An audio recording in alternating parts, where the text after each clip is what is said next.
there, it's Cassia Streb from Music for Your Inbox, and today I'm going to invite Cindy Rehm to come on and chat with us about the visual art that she created for us this month. So let me just take a second and invite her to join us.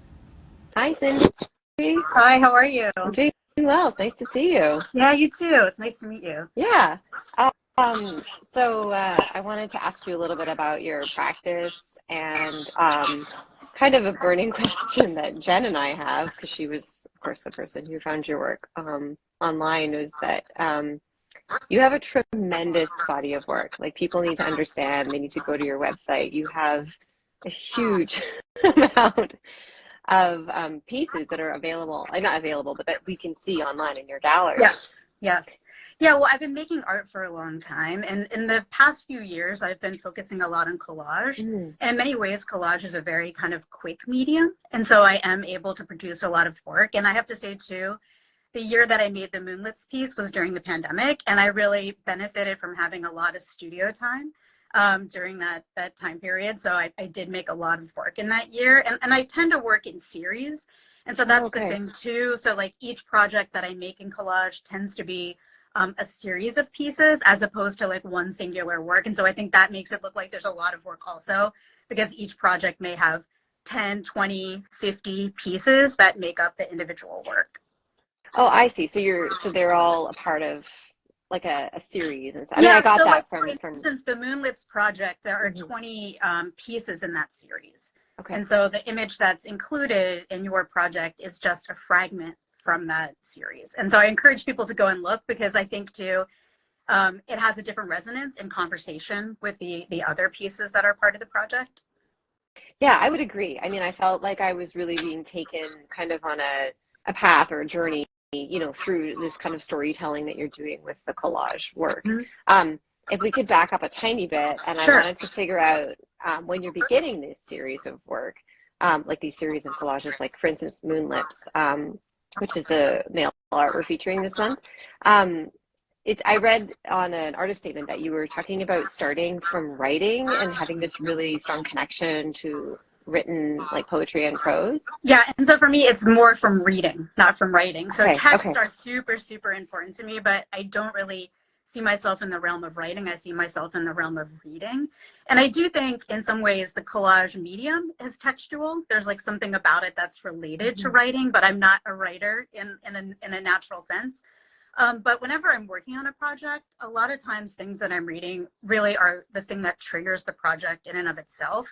And I read a lot of different kinds of things. I'm also part of a reading group that meets once a month that's been meeting for the last 10 years. Oh, wow. So yeah, it's this group called the Sisu Reading Group. And so that has been very informative to my work. And I think, too, being part of that group has just made me a better reader in general, a closer reader. And also I'm just more, like, I fit it into my life more, making time to read, which is a really important part of my practice. So in general, there's always that part of thinking, reading, and a lot of times, too, when I'm reading one thing, it will lead me to another thing. And so I feel like in that part, there's a lot of kind of information that's coming into my body before I start working on a project. Right. So it sounds like you're talking about, because I know for myself in my own practice, I often kind of go out into the world. I go out on hikes and things like that, just because where I live in Southern California, and I'm from Canada, so I have this connection to nature. And I end up making pieces about the outside world. So, but it sounds like for you, that practice is really like through reading. So how are you choosing your reading materials? Like, do you have like a well, there's one very important piece, which is I mostly only read women writers. And this started a few years ago in my attempt to find all the, there were so many gaps. All these, I would constantly find women writers, women artists that I've never heard of before. And so I really started turning my attention to women writers. And the thing is, it is endless. There are so many. And I really say, too, that most times the things that I'm reading by women resonate so much more to me. And I tend to like works that are very hybrid, or works that kind of meld different genres together. So that has been a really important source to me. And I think a lot of times, too, a lot of the things I read, I find on Instagram. I follow a lot of writers and a lot of people who are prolific readers. And so a lot of times I'll see a suggestion, which is maybe even how I found the Jenny Vol book, The Paradise Rot, that this series was based on. I think I saw someone posting about it, or I saw a blurb about it, and I was like, this sounds really interesting. Let me check this out. So Cool. yeah. That's great. So that's when you're when you're creating these kind of collage, I'm going to call them responses. Is that what you would call them? Yeah, I mean, I would say like in conversation with these writings, or I mean, and the thing is too, like I don't want to overstate. They're not really illustrative. They're not directly about these texts, and a lot of times too, there'll be multiple texts that are interwoven in a singular project. But yeah, but I mean, you could say a response. That's okay. Right, or conversation Yeah. is also a great word too. So do you ever collaborate actively with any of these authors? Like, do you tell them that you've kind of created work inspired by their works, or is it more of a personal thing? Yeah, it's more, I mean, I do a lot of collaboration in my life as an artist and have made book projects and zine projects with other artists. But as far as in the studio when I'm making these collages, it tends to be, it's not an active collaboration. Like I'm not speaking with the people who've written these texts, and a lot of times they're not even living, you know. Right. So I read things from a vastly different periods of time. Sometimes people are alive, and sometimes I do get to meet people eventually who are part of these texts. But I've not ever done that where I've kind of actively collaborated with a writer while I'm making the collages. Right. Okay. So you're receiving this sort of input through reading and through that. Yeah, and so just like thinking about the process too, so the reading is kind of the beginning part, and then the next part is like gleaning images, collecting images, and I do that from a wide variety of sources. You know, I use like old books and magazines.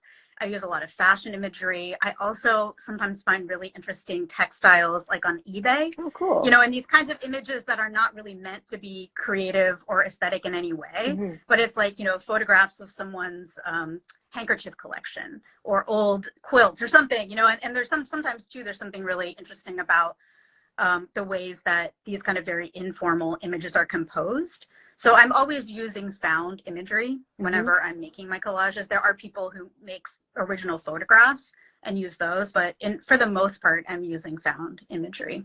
Great. I'm going to hold up the postcard because I have them in my studio here, and I'm worried I'm going to hold it up upside down. So can you correct me if I'm wrong? Yes. Okay. Is this accurate? That's correct. Okay. Yeah, okay. That's the right configuration. Yeah. So anyhow, I wanted people to be able to see. I'll back up a little bit so they can see a bit better. So could you break down for us in this image what like how many layers are there? Because when I look at it, it's very deep and it feels very tactile, and I can't actually tell how many layers Yeah, and are. so for many of the series that are on my site, including this one, the original size of that panel is like 8.5 by 11. Oh. And so it's a little reproduced on the postcard. It's a bit smaller than what it is in life size, but there are 20 pieces in that particular series. And there are images in that are from biology books of like mushrooms and plant life. There are I'll show it with everyone else. I'm just scaring myself. The body part is from a fashion imagery. There is it's kind of a little tiny hidden hand that's kind of emerging down in the lower corner below the foot. And so I think for this particular series, because it's so organic, many of the images for this were drawn from, you know, old biology books, old science books.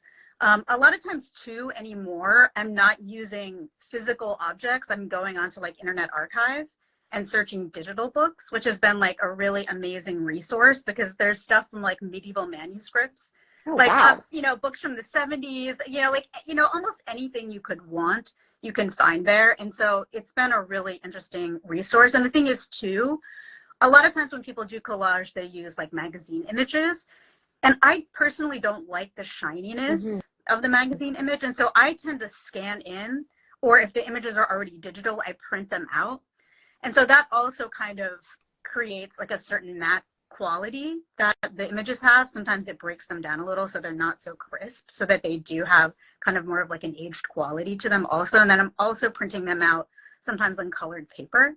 So that also kind of adds like another layer of like, you know, the original image kind of being taken from its, you know, if it was in color, put into black and white and then printed out on another color. And if you look on my website, my series tend to have kind of a cohesion in like a color palette whenever Yeah, I'm working on a definitely. series. So that becomes like a part of the project too.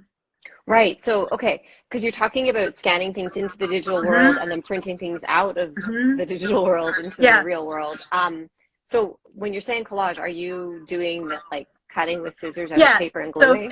very physical cutting and pasting. And I've not really done collage in the digital realm. I mean, the digital is certainly a part of my process. Like we were just talking about the scanning and printing and sourcing images. But when it comes to making the images, it really is a process of cutting, pasting, also kind of going through stacks of images is a really important part of my process. Like I don't have this kind of organizational system where it's like, oh, here's a file for mushrooms, here's a Right. file for Okay. legs or whatever.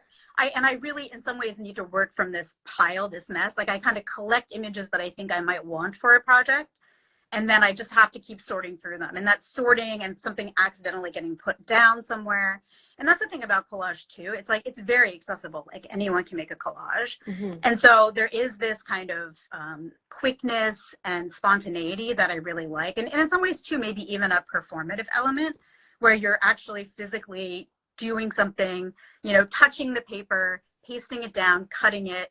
So I think that's a part that I've just really started to realize the last couple of years because I also make performance in kind of like a ritual sensibility. And so I think in some ways this idea of the ways that collages are made when you're physically making them, that has like a ritualistic aspect to it also. Right.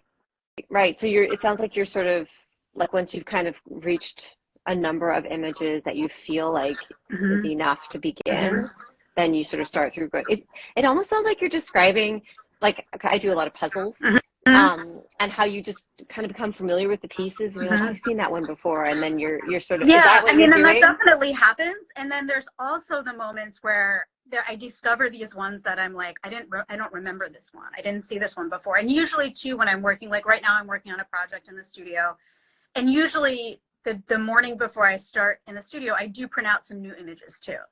So I usually there's like the old images and there's the new images. And sometimes I do also go to these kind of stacks that I have, like things that have been printed out from previous projects, and just kind of go through. And that's where in some ways too, sometimes there is this discovery of fragments that I didn't know were there.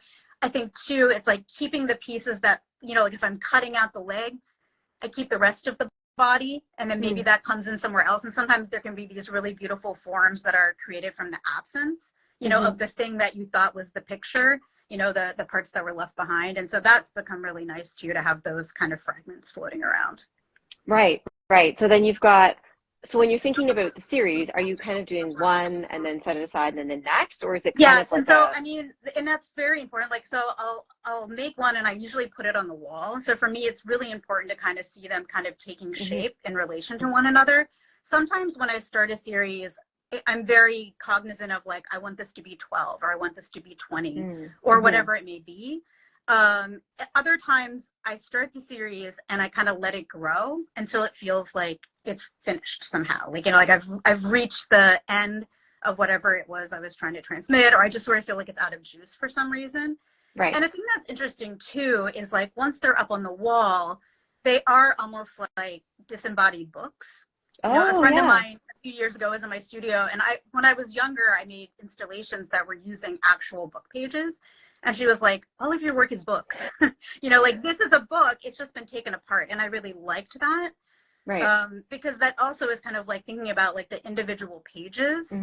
That's just, each page is its own thing, but then it becomes something else in conversation in relation to these other things. And I do think too about these serial works as being like a feminist form, that I'm not invested in making this one giant singular gesture, but that it really is more about the collective of all these small fragments, these small gestures, which I think are also related to like women's work and quilt making and craft, like these things that you might make holding them in your hands, or that you might make, sitting at a kitchen table as opposed to like in a official artist studio with a giant brush and oil paint. So I feel like there's definitely a relationship to those kinds of works too in the collages that I make.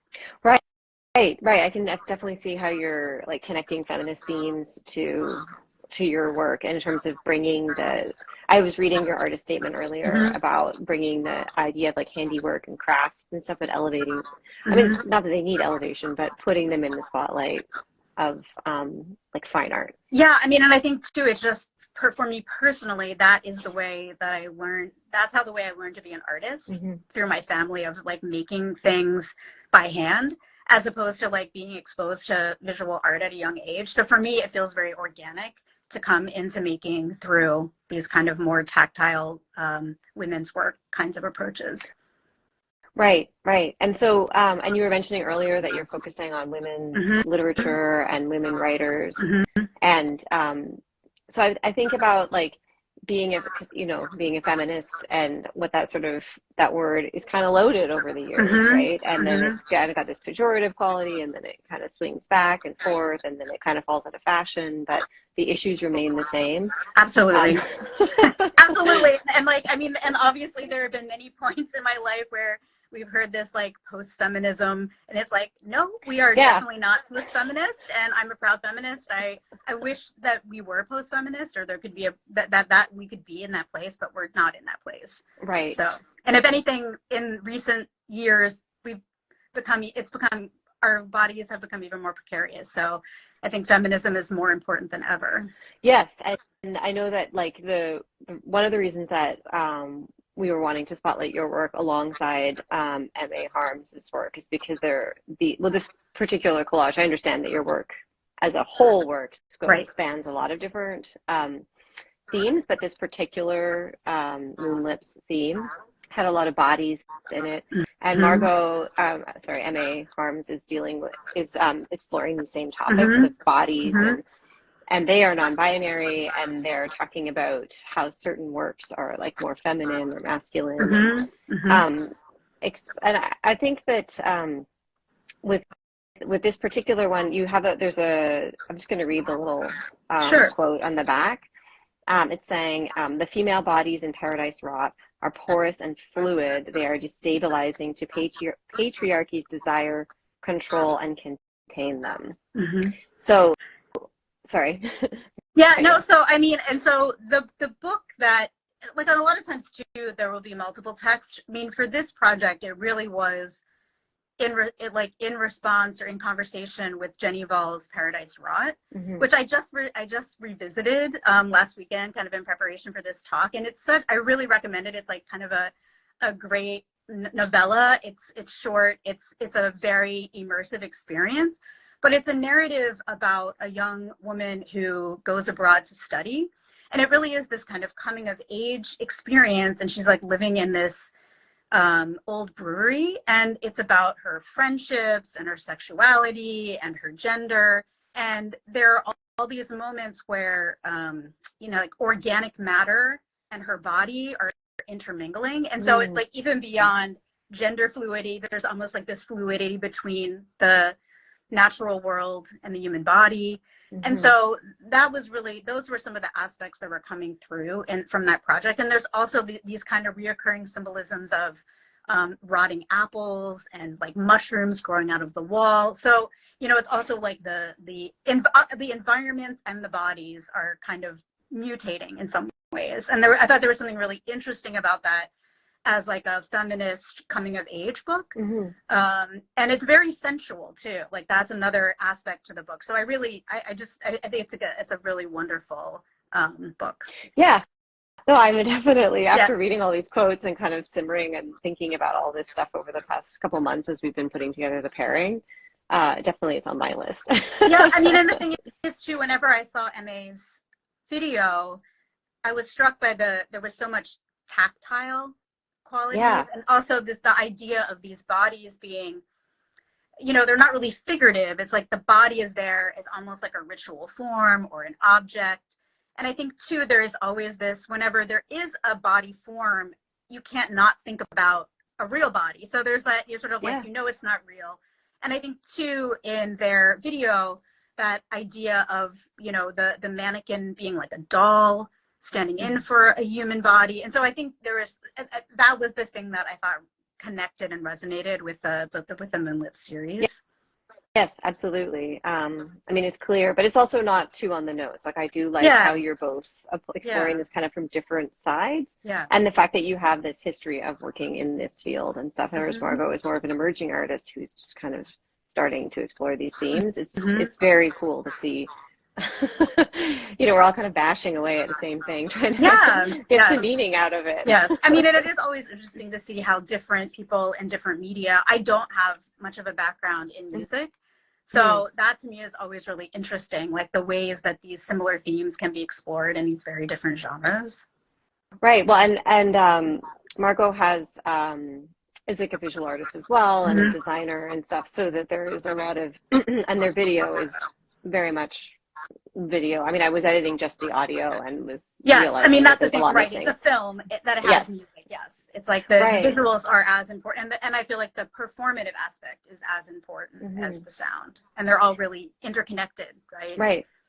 Yeah. Yeah. Precisely. I think I'm kind of curious, as you were mentioning you're not a musician, have you ever like listened to the works of female composers or any of those kinds of things as a way of informing your visual art, or is it?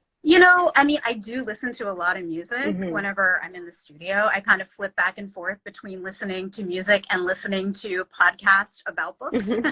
about writers. I really like podcasts where like writers are being interviewed. I Right. really like, people talking about text, talking Hmm. about music. I'm really Hmm. interested in like the themes in writing. So I Right. kind of go back and forth. But I mean, music has always been an important, and especially, I mean, it's not that I don't consume media by male artists, but I've always been more interested and probably connected to work by female makers. Well, it sounds like you've figured out that if you want to experience those, you must seek them out, whereas Yeah, the that's former will just come to right. you. True. If you're just cruising around in Yeah. life, you will hear about I mean, the men thing who is write. too that I often find is that there are so many women artists in all fields throughout history that are unknown that whenever they're revealed, even if there's somebody who was making work like 50 years ago, 100 years ago, the work feels so Hmm. fresh because it's a voice that has not been seen before, and because Right. so many things that kind of are visible in culture are coming from a fairly singular experience. Right. I always find, I mean, so I always just find it more interesting. I'm like, this Yeah. is really interesting. Like, this is engaging. This is something I've not encountered before. So I think that also keeps me kind of seeking out these artists, these female artists that I haven't encountered before. You mentioned in your artist statement that you were growing up in rural Pennsylvania, Hmm. and then it seems to me, because you were saying that you didn't have much access to like formal art galleries and things like that, but it sounds like books were a way in to that world for you. Is that Yeah, true? I Or? mean, I mean, in my household personally, we didn't have a lot of books, but I did go to the library all the time, and my mom would take us there on the Hmm. weekend. So I think definitely reading was an escape for me. Hmm. I think probably my kind of closer experience of art was just like because I was a shy kid, I would always go and draw by myself. And so it was almost sort of like the interior world or just like being able to create something or make something is probably my way into art making. And then I Hmm. did go to college to study art. And so that was really where it kind of became more formalized for me. Right. Right. Yeah. And then of course you're exposed to, I mean, you Right. don't know people who aren't artists. Right, right. And now I teach. I've been teaching for a long time, so I feel like that also kind of keeps me looking at art, Hmm. for things that I'm going to bring into the classroom. So, Right. Right. yeah. Right. Wow, it's tremendous that your output is so massive while teaching. I find sometimes teaching Well, can be pretty yeah. draining. I mean, I'm an adjunct, so I'm not, Right. I'm teaching a few classes, but yeah, Good. Well, then you're still able to yeah. produce work. So you mentioned earlier that you used to do kinds of more installations Hmm. and things like that. Hmm. Has your practice sort of shifted more towards these serial collages, or do you feel like a new shift coming? Or Yeah, I mean, I think it really, I feel like it's almost cyclical because I hmm. still work in performance and video, but there just tend to be like a few years ago, I made like 3 new performances that year after not having made one in like several years. So I feel like sometimes it's sort of like however the work needs to manifest. And in January, I had an exhibition at Tiger Strikes Asteroid which was an exhibition of my collage work, but then I was able to make a performance for that exhibition. And that's really kind of my favorite way to, to make a performance that's in conversation with the collage works, because it's just like another manifestation or a different manifestation, or perhaps the ritual parts can become more visible whenever you're making a performance, as opposed to, something visual that someone's just really seeing, approaching on the wall. It's not that kind of live, energetic experience that you might have if you were witnessing a performance. So when you're talking about making a performance, can you be more specific? I'm just really curious, Yeah, I mean, so the thing is too, obviously performance art is very vast, right? There are lots of different ways that people approach it. And for me, I really come to it through ritual. And so my performance tend to be very repetitive, very tactile. For instance, the piece that I did at Tiger Strikes Asteroid, there were several gestures. One of them was the wrapping of objects. I had a circle of objects, and actually this isn't on my website yet, so I need to get this up on my website, but the gallery does have some imagery on their Instagram. But I was wrapping objects ritualistically in thread, and then there was another part of the performance of marking these tapestries that I had made. And so there was, and this is probably the first piece actually where like some fragmentary imagery became in, because usually it's just my body and some objects, but in this piece there were these tapestries and then also collage papers that were part of the performance. And so some of the images were related to things that were on display in the gallery. So, and the thing is, whenever I do performances, it's completely silent, it's completely introverted. So it's not an externalization. It's really kind of I used to always say it was like a private ritual. And when I'm performing it, other people are watching it, but I'm not really, going outward. I'm really kind of remaining inward. So they're invited into your space. Yeah, I mean, and people, and the way I think about it too is sort of like, if it's a ritual that's lasting 10 minutes, half hour, however long it may be, people could come and go. Like, it's not really a kind of thing where it's like a stage where you're like, you sit down, although people often do stay. And I think people are definitely attracted to watching ritual because it's not something we really encounter that much in contemporary life. Yeah. Well, so a lot of times I'm like, people are, I mean, and I know that your project is very related to Fluxus, or you've done a lot of projects with Fluxus. And I feel like that Fluxus too is like about this kind of like ritual, this action, this bodily motion. And like, they can be so simple, but they can be so kind of mesmerizing, just because we don't, when do you see someone just light a match and watch it? Or when do you see someone crumple a piece of paper and put it in their mouth, whatever. And there's something very visceral about that, just that simple action of seeing a body and kind of being able to kind of project yourself into the scenario. Right. Well, and you're inviting them to take the time to do that. Yeah. You're saying like, this is the moment where you can just sit and watch this repetitive motion and kind of see what that happens. Like, just giving someone permission and giving them the space is really important. So it sounds, it sounds like you're describing, if I'm saying this correctly, you've got the art installed, and then you are kind of installing yourself as a live and so for that particular piece, it was like a circle on the floor, and then the tapestries were on the wall, and so they were marked during the opening. And then after the opening, it was almost like an installation, or the performance remnants remained as part of the exhibition. I don't often get that opportunity, so it was really nice to be able to do that and have the performance remnants, and then also the collages there together. Yeah, but for a person like yourself who's working, it sounds like you're thinking about all of these things. So it's great that a gallery was willing to it was really that in one container. The curator that I work with, we've had a relationship. We're both very interested in hysteria. And so she was very supportive of the work that I wanted to present at the gallery. Oh, wow. Yes, I am also interested in hysteria. Oh, good. Well, we'll have to talk more about that. That's kind of like one of the main through lines in all of my work. Oh, really? So, yes. Yeah. Really? Oh, okay. Okay. Yeah. Well, we are yeah, we're so glad that we got to meet you and that we got to feature. I mean, I feel like this is like a tip of the iceberg into your world, but I feel like that's kind of what we're trying to do as well, is give people a taste and let them go deeper and further into it. And also, it's just lovely to receive a postcard in the mail. Yeah, I love mailers, art. and yeah, so it's really an honor to be part of this project. Well, thank you for saying yes. And for chatting with me today, because I think all of these themes that you're pointing at and dissecting, and it's really important stuff to talk about, and the fact that you've taken the time and the energy to focus on them is much appreciated in the world and in the community. So yes, if people sign up on our website, they can send us their email and their mailing address, and we will mail them one of your postcards. I'm the person who addresses them. So. Well, thank you for your work too. It's such a great project. Oh, great. Well, thanks, Cindy. So I hope that enjoy the rest of your day, and I hope that people, they'll open their mailboxes at the end of the month and get some art from you. Awesome. Thanks so much. Okay. Take good care. Bye. Bye. See you later.